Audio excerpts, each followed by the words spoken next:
Hello friends, welcome back to Ranju Pooja ಟೆಕ್ಕಿಂಗ್ Kannada channel. ನಾನಿವತ್ತು ರಾಷ್ಟ್ರೀಯ ಜಾನುವಾರು ಮೆಷಿನ್ ಅಂದರೆ ಕುರಿ, ಕೋಳಿ, ಹಂದಿ ಘಟಕ ಸ್ಥಾಪನೆಗೆ ಶೇಕಡ 50% ಸಹಾಯಧನನ ನೀಡ್ತಾ ಇದ್ದಾರೆ.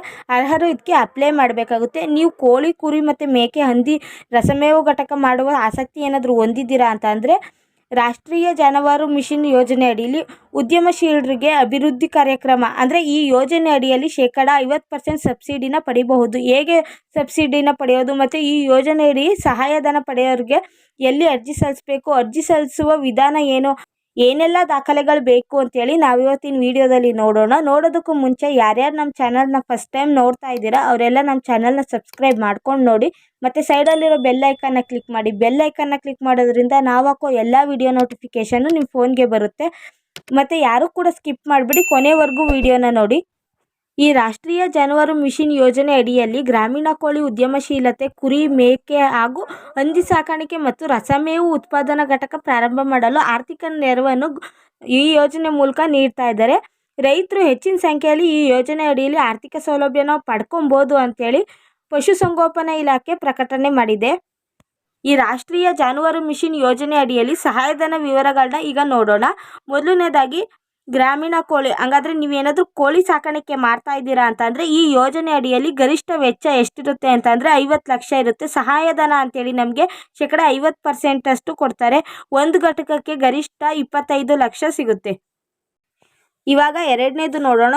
ಎರಡನೇದು ಯಾವುದು ಅಂತ ಆದರೆ ಕುರಿ, ಮೇಕೆ ತಳಿ ಸಂವರ್ಧನಾ ಘಟಕ ಅಂತ. ಇದರಲ್ಲಿ 500 ಘಟಕದ ಯೋಜನೆಗೆ ವೆಚ್ಚ 1 ಕೋಟಿ ಇರುತ್ತೆ. 50% ಸರ್ಕಾರದಿಂದ ಸಬ್ಸಿಡಿ ಕೊಡ್ತಾ ಇದ್ದಾರಲ್ಲ, ಅದ್ರ ಮೂಲಕ ನಿಮಗೆ 50 ಲಕ್ಷ ಸಿಗುತ್ತೆ. ಇನ್ನು 400 ಘಟಕದ ಯೋಜನೆಗೆ ವೆಚ್ಚ 80 ಲಕ್ಷ ಇರುತ್ತೆ. 50% ಸರ್ಕಾರದಿಂದ ಸಬ್ಸಿಡಿ ಕೊಡ್ತಾ ಇದ್ದಾರೆ ಅಂತ ಅಂದರೆ ಅದು ನಮಗೆ 40 ಲಕ್ಷದಲ್ಲಿ ಸಿಗುತ್ತೆ.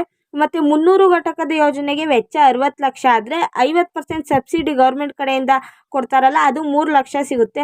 ಹಾಗೆ ಈಗ ನೀವು 200 ಘಟಕದ ಯೋಜನೆ ವೆಚ್ಚ ಮಾಡಿದ್ದೀರಾ ಅಂತಂದರೆ 40 ಲಕ್ಷ ಇರುತ್ತೆ. 50% ಗೌರ್ಮೆಂಟ್ ಸಬ್ಸಿಡಿ ಅಂತ ಅಂದರೆ ನಿಮಗೆ 20 ಲಕ್ಷ ಸಿಗುತ್ತೆ. ಹಾಗೆ 100 ಘಟಕದ ಯೋಜನೆ ವೆಚ್ಚ ಏನಾದರೂ ಇತ್ತು ಅಂತಂದರೆ 20 ಲಕ್ಷ ಆಗುತ್ತೆ. 50% ಸರ್ಕಾರದಿಂದ ಸಬ್ಸಿಡಿ ಸಿಕ್ಕಿದ್ರೆ ನಿಮಗೆ 10 ಲಕ್ಷ ತನಕ ದುಡ್ಡು ಸಿಗುತ್ತೆ. ಇನ್ನು ಮೂರನೇದು ನೋಡೋದಾದರೆ ನಾವು ಹಂದಿ ತಳಿ ಸಂವರ್ಧನಾ ಘಟಕ ಅಂತೇಳಿ, ಇದರಲ್ಲಿ 100ರಿಂದ 110 ಘಟಕದ ಯೋಜನೆ ಏನಾದ್ರು ಇತ್ತು ಅಂತ ಅಂದರೆ ಅಲ್ಲಿಗೆ ನಮಗೆ 60 ಲಕ್ಷ ಸಿಗುತ್ತೆ. ಅಂದರೆ 50% ಸರ್ಕಾರದಿಂದ ಸಬ್ಸಿಡಿ ಸಿಗುತ್ತೆ ಅಂತ ಅಂದರೆ 30 ಲಕ್ಷ ತನಕ ನಮಗೆ ಆ ಅಮೌಂಟು ಸಿಗುತ್ತೆ. ಮತ್ತು 50ರಿಂದ 55 ಘಟಕಗಳ ಯೋಜನೆ ಏನಾದರೂ ವೆಚ್ಚ ನಾವು ಮಾಡಿದರೆ ಅಂತ ಅಂದರೆ 30 ಲಕ್ಷ ಆಗುತ್ತೆ. ಮತ್ತು 50% ಸಬ್ಸಿಡಿ ಅಂತ ಅಂದರೆ ಗೌರ್ಮೆಂಟ್ ಕಡೆಯಿಂದ ಆ ಸಬ್ಸಿಡಿ ನಮಗೆ 50 ಲಕ್ಷ ತನಕ ಸಿಗ್ಬೋದು. ಇನ್ನು ನಾಲ್ಕನೇದು ನೋಡೋದಾದರೆ ರಸಮೇವು ಉತ್ಪಾದನಾ ಘಟಕ, ಮೇವು ಬ್ಲಾಕ್ ತಯಾರಿಕಾ ಘಟಕಗಳು. ಇದರಲ್ಲಿ 2000ದಿಂದ 2500 ಮೆಟ್ರಿಕ್ನಷ್ಟು ಉತ್ಪಾದನೆ ಅಂದರೆ ಯೋಜನೆ ವೆಚ್ಚ. ಈ ಯೋಜನೆಯಲ್ಲಿ ವೆಚ್ಚ 1 ಕೋಟಿ, ಶೇಕಡ 50% ಸಹಾಯಧನನ ನೀಡ್ತಾರೆ. ರಾಷ್ಟ್ರೀಯ ಜಾನುವಾರು ಮಿಷನ್ ಯೋಜನೆಗೆ ನೀವು ಅಪ್ಲೈ ಮಾಡಬೇಕು ಅಂತ ಅಂದರೆ ಅಗತ್ಯ ದಾಖಲೆಗಳು ಏನು ಅಂತ ನೋಡೋಣ. ವಿಸ್ತೃತ ಯೋಜನೆ ವರದಿ ಇರಬೇಕು. ಮತ್ತು ಭೂಮಿ ದಾಖಲೆ ಅಂದರೆ ಪಹಣಿ ಅಥವಾ RTC ಇರಬೇಕು. ಭೂಮಿ ಇಲ್ಲದವರು ಬಾಡಿಗೆ ಅಂದರೆ ಗುತ್ತಿಗೆ ಭೂಮಿ ಪಡೆದ ಕರಾರು ಪತ್ರ ಇರಬೇಕು. ಆಧಾರ್ ಕಾರ್ಡ್ ಸಂಖ್ಯೆ ಮತ್ತು ಪಾನ್ ಕಾರ್ಡ್ ಸಂಖ್ಯೆ ಇರಬೇಕು. ಯೋಜನೆಗೆ GPS ಫೋಟೋ ಅಂದರೆ ಒಂದು ಪಾಸ್ಪೋರ್ಟ್ ಸೈಜ್ ಫೋಟೋ ಬೇಕಾಗುತ್ತೆ. ಮತ್ತು ಕಳೆದ 6 ತಿಂಗಳು ಬ್ಯಾಂಕ್ ವಿವರ ಬೇಕಾಗುತ್ತೆ. ತರಬೇತಿ ಪ್ರಮಾಣ ಪತ್ರ ಅಂದರೆ ಅನುಭವ ಹೊಂದಿದ ಪ್ರಮಾಣ ಪತ್ರಗಳು ಇರಬೇಕಾಗುತ್ತೆ.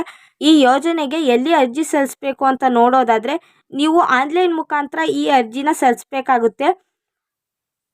ಯೋಜನೆಯ ಅಧಿಕೃತ ವೆಬ್ಸೈಟ್ಗೆ ಹೋಗಿ ಅಲ್ಲಿ ನೀವು ಆನ್ಲೈನ್ ಮೂಲಕ ಈ ಯೋಜನೆಗೆ ಅರ್ಜಿನ ಹಾಕಿ ನೀವು ಕೂಡ ಈ ಸೌಲಭ್ಯನ ಪಡ್ಕೊಬೋದು.